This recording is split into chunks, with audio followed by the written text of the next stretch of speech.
Hello and welcome to another edition of The Poetic Turn, a podcast about poetry and poets and poems, and we're excited about today's show especially. I'm Darren Stevens. I'm with my co-host Evan Carlson, and Evan, we have a guest today.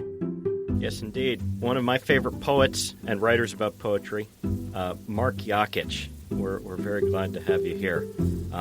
This is the man who, when I was in school, came and visited my class, and when I asked him, how do you write about people that you know in your life? How do you write about these people?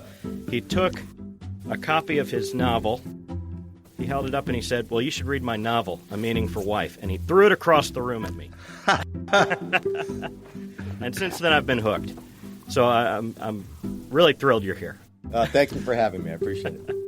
I've really enjoyed. Evan is the one that dragged me into this poetry podcast. No, I met Evan, has it been more than a year now, Evan? Oh, yeah. It's been more than a year, yeah. I met Evan, he was a coaching client of mine, and for some reason we started talking about poetry, and I learned about his deep immersion in poetry and the wonderful connection of poets and poetry he got through his time at Illinois Wesleyan College. And so I've needed to get up to speed on more poets, more poetry and poets, and one of the ways he helped me do that is by recommending a book called The Poetry Reader by a guy named Mark Yakich, and I've gotten so much out of that. It's been a wonderful kind of initiation and refiring of a desire to learn more about poetry, and we'll put a link to The Poetry Reader in the show notes, but again, very glad to have you here. Thank you much. Yeah, The Poetry Reader actually was a book I put together for many years, and it was because I kind of, fell in love with poetry at a certain point. I kind of fell out of love with it. It's a long story, maybe I can go into, but it's a book that I had fun putting together. All the poems from different centuries, different places in the world, and different topics. Yeah, for those of you who haven't seen it, it's probably the least boring anthology you're ever going to encounter. It's divided into different sections, different kinds of poetry. And yes, I like that you mentioned it's not only Western poets. We bring some Asian poets in there. There's a wide range of styles and topics, and it's a delight to go through and highly recommended.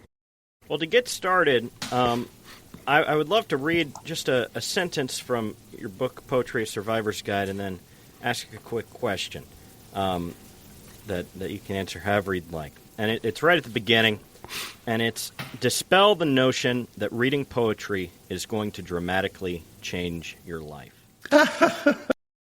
Really hit me. And so what we ask a lot of poets who come on here is, why poetry? Why should we read poetry? Why is it something that is worth having in our lives? Yeah, it's a good question. I sometimes ask that of myself still. I mean, after all these years. By way of background, I vehemently loathed poetry for the first 25 years of my life. I especially hated it in school. Wow. I was not one of those kids who was writing in journals, and I very hated to read. I'd rather be outside running around and doing other things. And I was a math and science kid. But when it was taught to me in school, it was as if it was this precious thing, but then it had like a certain key. You had, there was a certain answer for what the poem meant. And I didn't really understand. I was reading the poem, and if it wants to say something, why doesn't it just say it? Why do I have to get these meanings? And it really was turned me off. And then over the years, I started to like reading a little bit more in my 20s, and I was living overseas.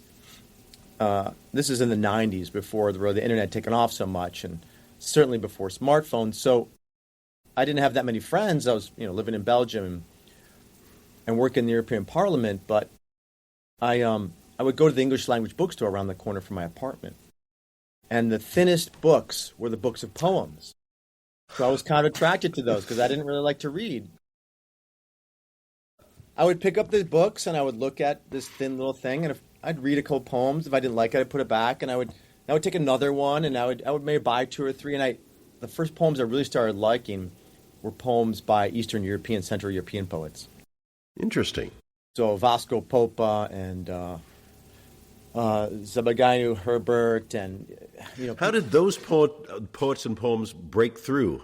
I think a couple of things. I think part of it was chance, is what they had, but I think it had to do with the absurdity. I was always attracted to absurdity, like even things like Groucho Marx growing up, and like Duck Soup. I remember when I was maybe 9 or 10, I stayed up late. It was like a weekend. My dad was watching TV, and we watched Duck Soup together with Mark. And I was like, wonderful. Yeah, I thought, why was this kept from me all these years? Well, there was definitely this bent of absurdist, and the Central Eastern European poets, especially under the Soviets, was all about, well, I don't want to say metaphor, that's a little too easy, but it was definitely absurdist and anarchic maybe too. Yeah, that too, and this came at things a little bit off kilter, tragic comic a lot. Yeah.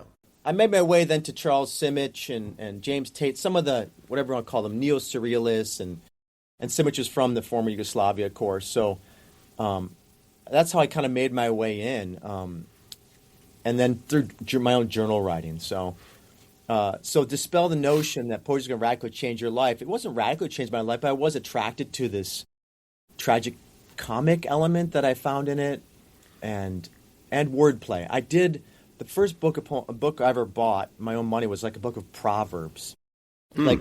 Little epigrammatic sayings. I still have the book. I'd like short, quippy things. And I like the wordplay, and so I entered poetry and language that way. Huh. Well, that's why I think your writing is so attractive to me, because when I read poetry, A Survivor's Guide, it is those short proverbs. Some of them contradictory. Some of them. You could it's probably the most quoted book in my life, because I can just remember these little sayings almost, and it's almost a book of poems in and of itself. But your poetry also does that as well, which is why I love it. Yeah, no, thank you. The Survivor's Guide, I wrote it so that you can just open it up and start reading it anywhere, like you're kind of intimating. I just opened up to political poetry. All poetry is political, but is it any more so than other formulations of the English language? Consider the diction of our grammar, subject and object. A sentence involves a power relationship, and politics by definition is a struggle for management of power. For example, I am that I am is a battle for self-control. Which is also what, in the Hebrew Bible, what God's name is, I am that I am, right? Yeah. I mean, it's I made it that way, I think, because I'm attracted to this kind of thinking. But also, I think it lends itself to an easy way to kind of approach poetic topics, and not a hierarchy, and not some overwhelming, okay, here's rhythm, and now I'm going to teach you all the meter and stuff, and here's all these Greek words, and it, very systematic, but it's only systematic because someone decided that was the way to teach it. Yeah.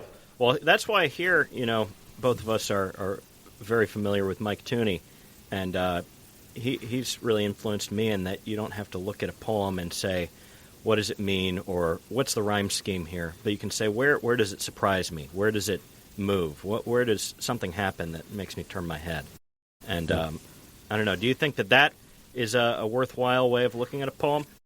I think so. I mean, I think when I'm looking at poems myself or teaching poems, I will read it aloud a couple times, and I'll do that at home myself.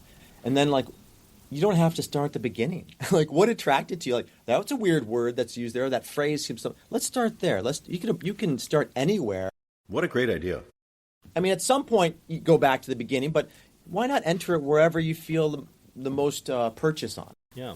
Well, that sort of transitions us. Maybe we could read Echo from Spiritual Exercises, and perhaps you could walk us through how you might read a poem differently in different ways to understand it. Yeah, that's an interesting idea. Let's try that. I've never done this with my own poems, really, but I mean, after they're published. Echo. What's it called when somebody doesn't believe in God? Daughter asked. That just means they forgot, Father said. They stepped around the little pet's grave. I can't wait to die, she said. What? He said. Why? He said. She patted the soil. So that I can tell John Waynes how much I like his films. Oh, he said. And she pressed harder and later refused to wash her hands. Mm. You have some wonderful poems in spiritual exercise where you're talking to children, you're engaged with children, and this poem, just knocked me out when I first read it, and there's so many wonderful things about it. Certainly, the child's voice and all the aspects of it, the way she talks, and I want to talk more about who John Waynes is. But there are just so many things. It hit me so hard. I said to Evan, Evan sent me this, hey, maybe we could talk to Mark Yakich about this poem. And I said, boy, it just gets me so much. Will I be too emotional to talk about it or read it or engage with it?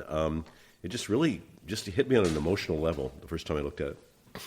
Oh, yeah. Thank you. That's kind of you to say. It's actually, people sometimes say, what's the story behind the poem? And oftentimes, there's no story behind my poems. I just make things up. But this one actually, I have a good friend who I met at LSU years ago. His daughter's name is Echo. And when she was little, she's now like 30, but when she was 4 or 5 years old, he told me the story. See, this is the thing about memory. Maybe I superimposed some things on it, or maybe I was there during the story, but I'm pretty sure he told me the story about how they had to bury, I think, their pet cat or rabbit. I don't even know what it was. And she didn't say that I can't wait to die part, but she definitely said something about wanting to go to heaven so that she could tell John Waynes, right, how much she liked. And she'd watch a bunch of films with her dad, old Westerns, I guess, right? So I just lifted certain things that felt maybe, like you're saying, Darren, resonant with me emotionally, and then I did different things. Then I added, these last things, how she pressed harder and later refused to wash her hands, right? That's a gesture. I think part of it comes out of, I've always thought, and maybe I got this from my mentor, Mary Leader, who's a great poet, but that dialogue is never used enough in poems, or it's a great thing that, fiction writers use all the time, but like poets use some actual dialogue. So I do have many poems with dialogue, and I think it's really useful as a poet because you can put things in characters that, are believable. You don't have to have the narrator or the speaker holding forth. So if you put it in a kid's mouth, they'll say all kinds of things. Yeah, and you could just let your imagination go to that childlike place. When I first read the poem, I thought maybe John Waynes was the name of the animal they were burying. Like somehow the kid got the idea to name her bunny or her cat or whatever John Waynes, and then she wants to communicate with this animal in heaven. But well, that's part of the play. I mean, that's why I think I like if I go to a dinner party, I usually don't like talking to the adults so much. They're going to have the same damn conversations. But with little kids, the little 4-year-olds and 3-year-olds, I'll go off and play with them because I don't know. It'll be surprising what they say and how they act. And so I think the play that you're talking about is very much in that world of that poem. Yeah. Well, it's interesting because I usually sell you to other people as one of the funniest poets that I know. But this poem is one of my favorites that you've written. And it's sort of different from how I always imagine your work as a whole. But, spiritual exercises, when I went back to it, it is more emotional and grounded and similar to this poem than I remembered, because there are those moments of surprising playfulness throughout it. And does this book... So, Mark, do you have children? You must have children of your own, right?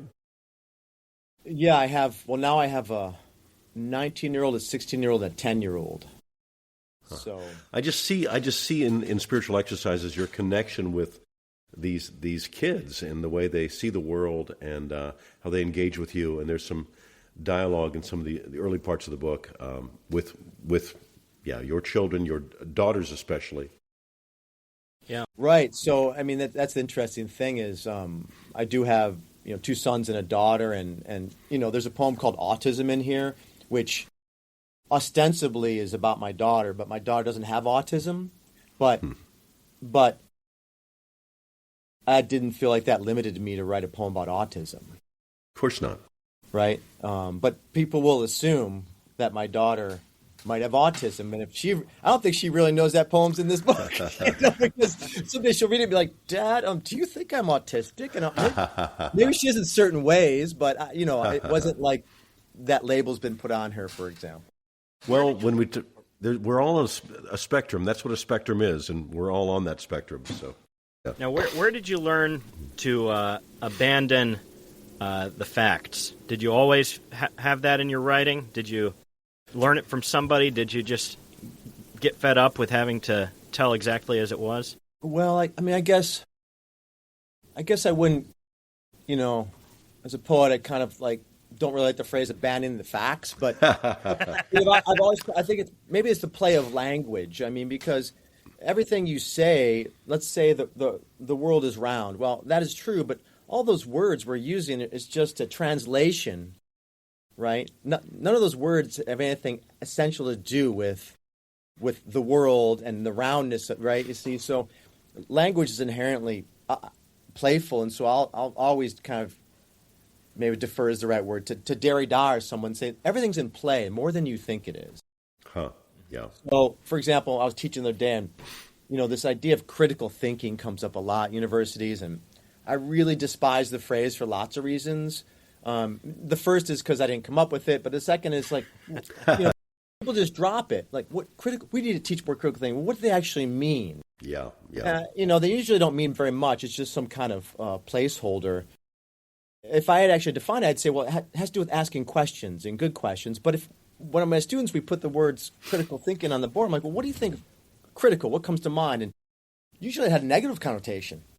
Yeah. Someone's being critical. Oh, okay, right? And then the thinking part. Well, what does thinking involve? Is that consciousness? Is that different from... So as soon as we started to look at these words, we had to keep peeling off layers, if you will, or adding more layers to find out what these words really mean. And I think not enough people pay attention to the words that they're coming out of their mouth all the time. I think to circle back to your question about poetry, what good is it?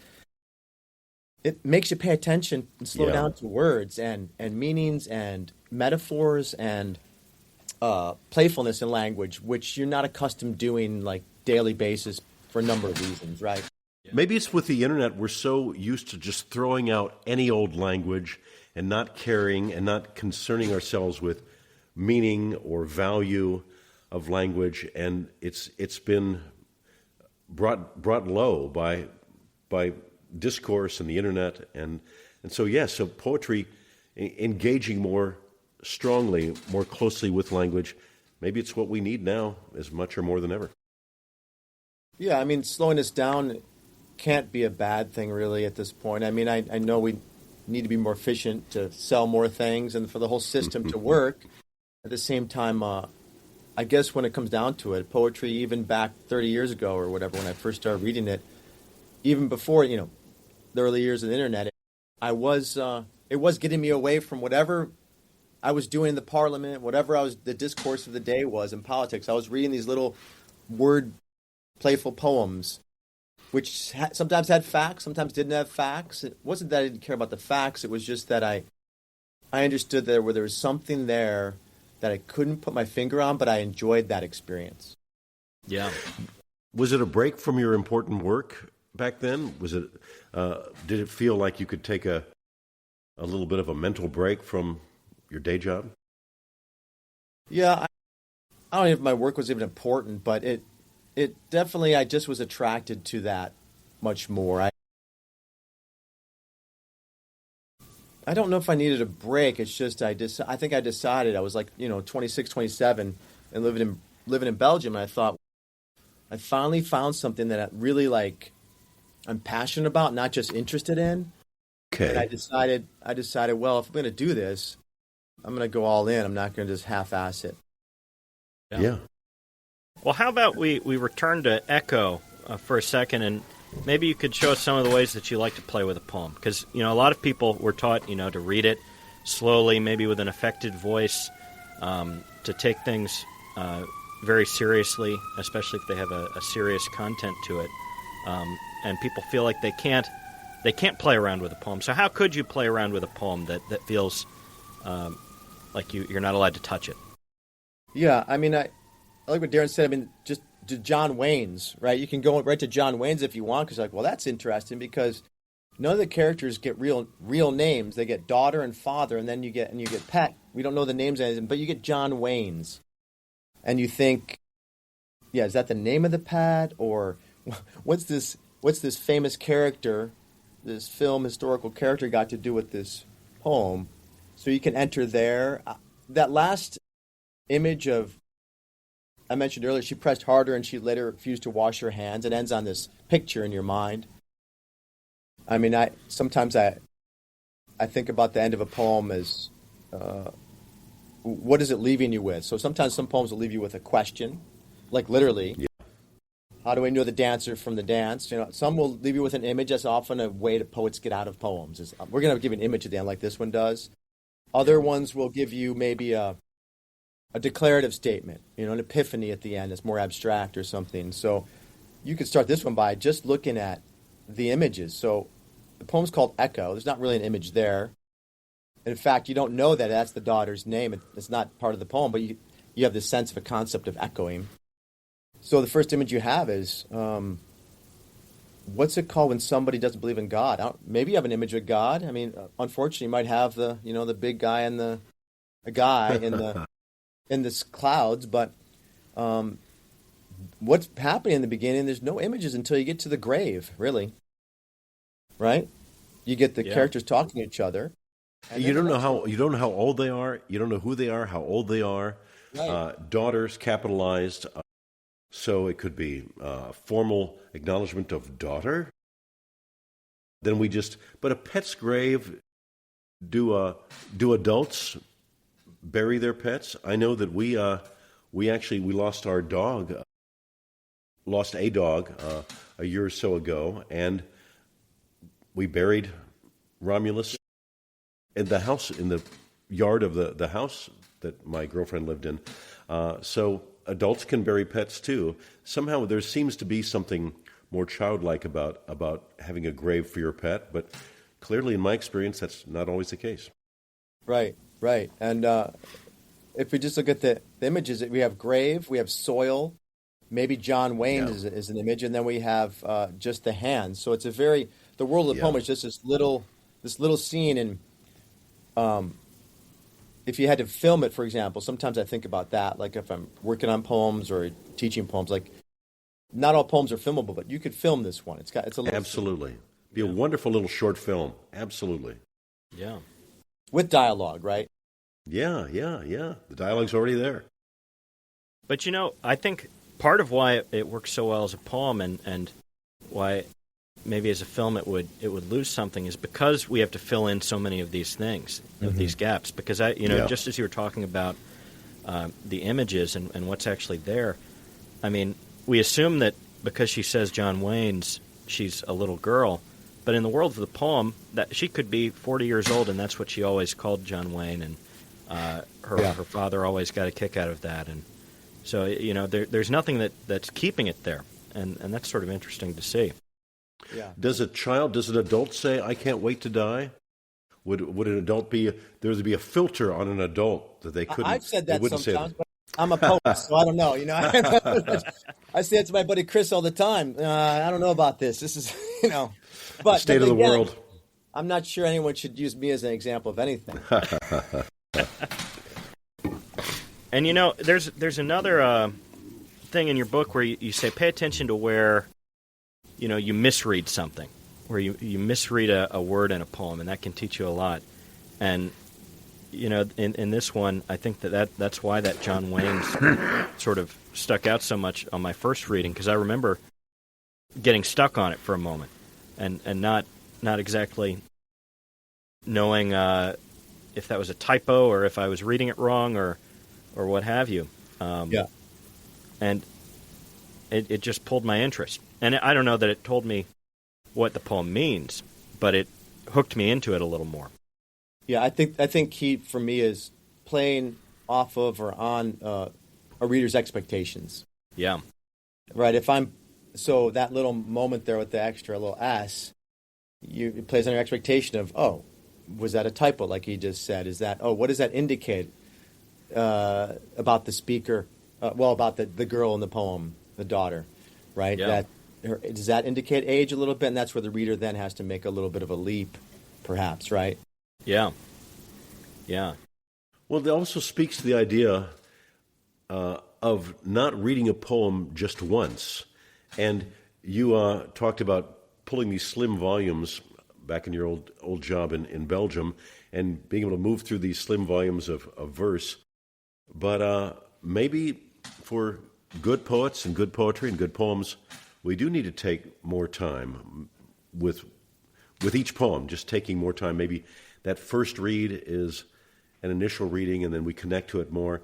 In the voiceover business, I talk to my coaching clients about the fact that we connect with the copy much more the second time through. And I'm reading into a microphone, I'm making mistakes the first time, and something happens in our brain on the second reading and the third reading, the third take.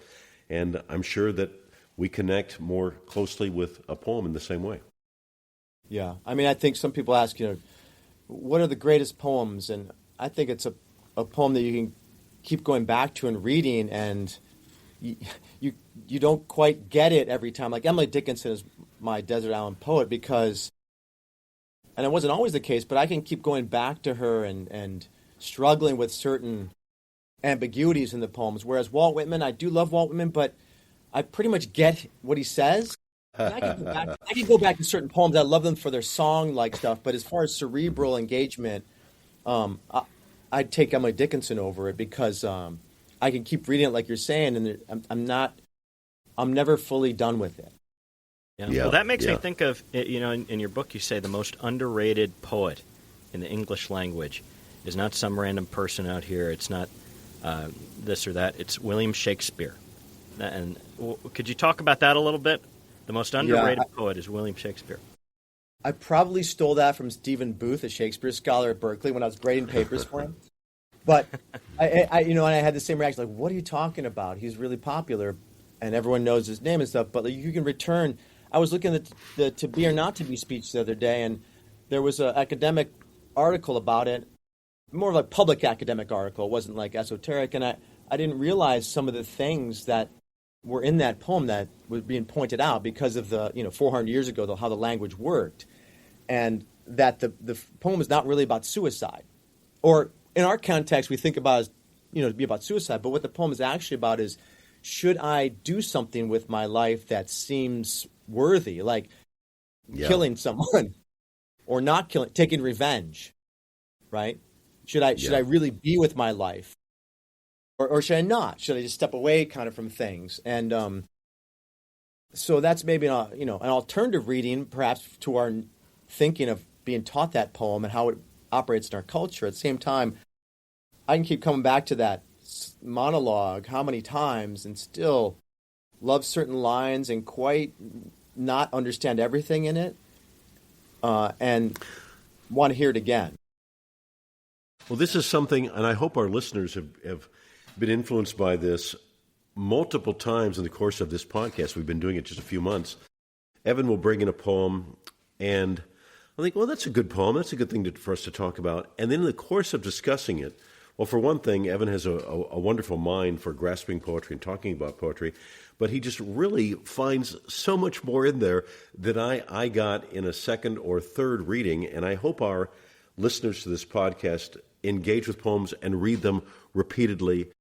And perhaps the things that we talk about in the podcast, or perhaps the poems they find out in the world, but re-engaging with the same poem repeatedly has gifts. It certainly gives. Yeah. Now, Mark, how do you persist if you're reading poems and everything sucks? Everything is just a terrible poem.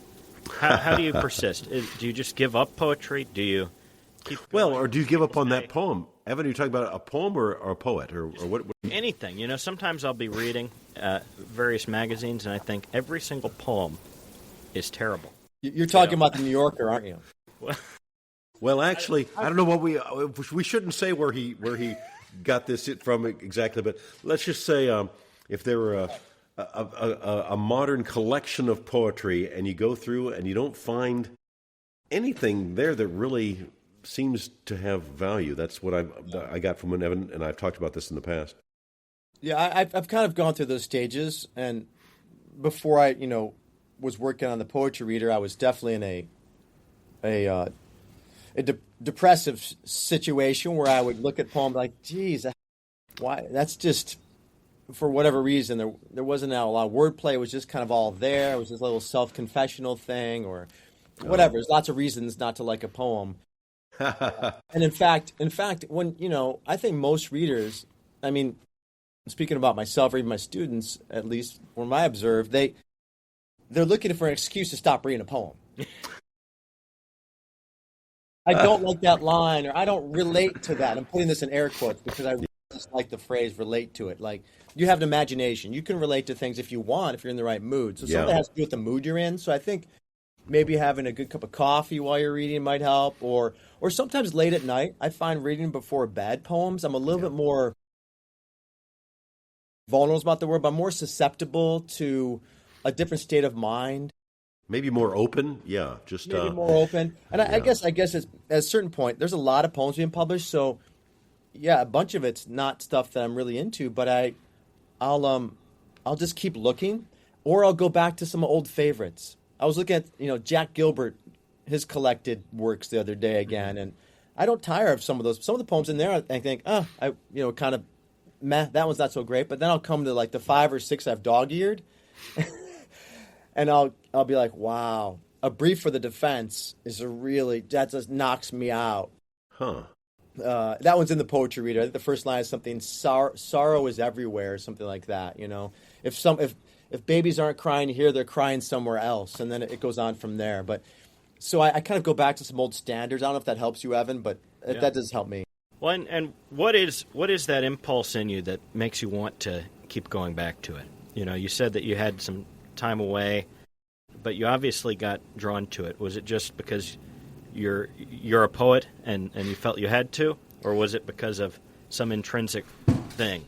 Yeah, definitely not. I don't feel like I have to. I mean, there's many days I just feel like giving up on the whole thing and just go to painting, because I really like painting because it's not words.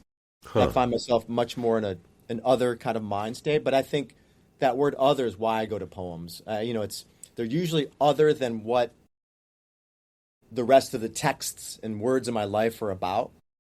And that's maybe why when I go to a poem and I'm disappointed, it's because it's not very other. It's not making me, and this is just my own proclivity, but it's not making me see anything a little bit slant, a little bit off kilter. Emily Dickinson, that's an Emily Dickinson word, yeah. It's my favorite, tell the truth but tell it slant. I'm continually telling my students or admonishing them, like, this is what, if you're working on poems or reading poems, this is what, to me, that their greatest thing is. They can make you see something a little cockeyed where you, and it doesn't mean new perspective. That I don't like that phrasing, but I like it. I use this in Survivor's Guide, at the end of Survivor's Guide, the introduction. I talk about what is honey. We all think we know what honey is, right? It's sweet. You put it on toast, but it also is, if you think about it, it's bee spit, right? That can kill an infant, right? That's what honey is. And just for a second, you think that's a little wanky. That's a little bee spit. Now, you don't want to say, do you want some bee spit on your toast this morning, kids? I find that playful. I find that a little bit. That said, if I keep calling it bee spit, after a while we'll get inured to that, right? Yeah. So I think this idea, going back to playfulness and Derrida, it's all in play. I mean, there's certain words we can't even use now because they've gotten, I don't want to say hijacked, but they've definitely gotten contextualized, and they adhere to certain things now that, the president of our country, we can't use that word ever again. And I can't play cards in my family. We don't call it Trump anymore. My 10-year-old, who when he was 7, we started calling Omega because we decided we couldn't use that word because it was so. The Omega card, not the Trump card. Yeah, that's right. So, and that sounds silly, but that is how language works. Yeah. Well, and there's a writer that I really love, John Dominic Crossan, and he wrote a book called Dark Interval, and in it he says that all we have is language. The way we experience the world is language, and it matters the way the metaphors that we use to describe the world. And I feel like, great poetry, which I include yours in that, when I find a poem that is really great, it changes the way the world looks, even ever so slightly. Very good, Or yes. it opens it up a little, or it does something because, at least I think in language. They say some people don't think in language, but I haven't experienced that. I don't know. Do you feel like you're altering the scope of the world when you write a poem? Or altering a view of the world. Altering a view or giving an alternate glimpse into the world. I guess when I think about it, I don't know if I'd put it that way. I would say I'm hoping I'm helping people become more self-aware of their language, because that, like you said, is how you're thinking then too. Like, I really despise this phrase, "at the end of the day." I don't like it because, right, it's a metaphor, right? It's supposed to be there to substitute. Ultimately, this is what we, Yeah. right, we will say or think, and I just find it, people drop it and they're not really self-aware of what they're talking about. We're not talking about the day. Maybe the topic they're on is actually something that needs to continue over months, but they want to somehow conclude something. So I find that if I can at least make people more aware of their language, and what their self-awareness, then I've done my work. Yeah, and you're a writer that has written in many mediums, and I was especially surprised when I read your book Football on about soccer and your experiences with soccer, at how much I connected it and was moved by it. Even though I don't watch soccer, I don't play soccer. I have played it when I was much younger. But how do you pick which medium you use to do that? How do you say, I need to write a novel to do what I need to do? I need to write a poem. Or are they all connected? Or are they all different? That's a good question. The novel I definitely wrote for a couple of reasons. One was I thought maybe that might get some attention to my poems. Like, I literally wanted to write a novel and publish it so that maybe it would get some attention. And then people are like, oh, he also writes these really good poems. It didn't work out that way, okay? I haven't published another novel since then. Plus, that novel, like the one I threw across the room, it got me in trouble with my sister-in-law, thus my wife, brother-in-law, thus my sister. So, but that said, I also wanted to challenge myself. Sometimes I feel like that novel, by the way, is in the second person, right? Yeah. And that, I remember a colleague. I'm in my office. His office used to be there, and he's a great colleague, John Bigonet. But I remember he said, I told him I was going to write this novel, and I was trying to write second person. He's like, second person, I don't know. Like, and he's an excellent writer, novelist and things. And he said, you're giving the reader orders all the time. That's not going to work, poems and short stories. And so it was kind of like a challenge. So then I went out and found every second person novel that's ever been written. This is 15 years ago. And there's a couple great ones, but one of the ones that I used thinking about it was Bright Lights, Big City. Yeah. McInerney is the second person. There's also one called A Prayer for the Dying by Stuart Ornan. It's amazing. What I realized about all the second person novels, they're short. They're about the length of a Gatsby, which is about 40,000 words, 43,000 words. Mm-hmm. So, but it was a challenge, but obviously I was also sentence to sentence thinking about the language. Like I came up with this rule: don't use you. As many times, if you can, avoid the word you actually in a second person novel. And there's various ways I figured out how to do that, or maybe not so successfully. But to answer your question, sometimes prose, you can just throw more into prose. It's more volume. Like a novel, you can throw all kinds of things in there you can't really throw in a short story or a poem. And I found that kind of fun to do. Excellent. All I was going to say, Evan, is we do want to read this poem again, and I'll have you read it. But I want to make sure Mark knows we'd love to have him back if we can. But we'll say that again later in the podcast as well. So, any other thoughts, Evan? I was just going to say that fun is such a big word when I think about your poetry, because it, there are some poems and spiritual exercises that are various shapes or or what have you, and I'll show them to people sometimes, and they'll just laugh, and they'll be like, I didn't know a poem could be that, you know. Could go in a circle or go in a cross. Yeah, some of your poems and spiritual exercises have. Yeah. Oh, sorry, God. Yeah. That was. And, you know, I show that one to people, and it's usually if somebody, I can tell they really don't like poetry, but they maybe have a good sense of humor, and I just show them that, and they literally will jolt back because they can't believe what they've just seen, and they can't believe it's been printed in a book, and Right. They smile, they're delighted by it, and I think, you know, there are some people who would probably say that's not a poem, you know, but it connected with somebody and it hit them more than probably 90% of the poems that are getting published, you know. Yeah. Because it just jumped out at them. And so that's why I love your work especially, because it really jumps off the page at people, at myself.